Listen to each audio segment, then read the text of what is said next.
Ready start.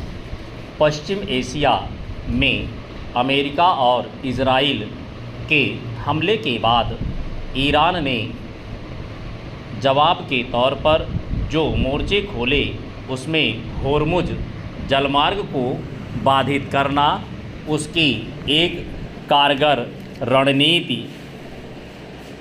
साबित हुई है। इसी वजह से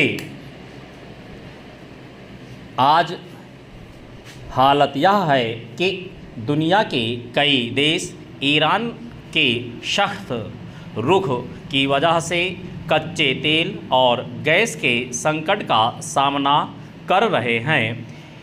इनमें वैसे देश भी हैं जिन्होंने ईरान पर अमेरिका और इजराइल के हमले में कोई प्रत्यक्ष भागीदारी नहीं की है।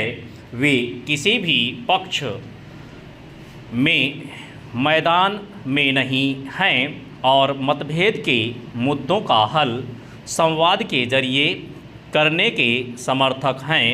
भारत ने भी पश्चिम एशिया में उभरे संकट का समाधान बातचीत से निकालने के लिए आवाज़ उठाई है। शायद यही वजह है कि अब ईरान ने होर्मुज जलमार्ग से चीन और रूस सहित जिन 5 देशों को अपने जहाज़ निकालने की छूट दी है उनमें भारत भी शामिल है। यूँ भारत आने वाले 4 जहाज़ पहले ही होर्मुज जलमार्ग को पार कर चुके हैं, लेकिन 18 जहाज़ उसी इलाके में फंसे हुए थे। ईरान के ताज़ा रुख के बाद उम्मीद जताई जा रही है कि भारत के बाकी जहाज़ वहां से निकलकर आ सकेंगे और इससे देश में तेल और गैस के गहराते संकट को कम करने में मदद मिलेगी। अग्रिम अनुच्छेद। हालांकि अमेरिका और इजराइल को लेकर ईरान अब भी सख्त है और शांति प्रस्तावों को लेकर भी उसने कोई सकारात्मक प्रतिक्रिया नहीं दी है, मगर होर्मुज जलमार्ग पर उसके रुख में आई नरमी से दुनिया के कुछ देशों को राहत मिल सकती है। बाकी ईरान जिन्हें शत्रु देश मानता है उनके जलपोतों को लेकर वह अब भी सख्त है।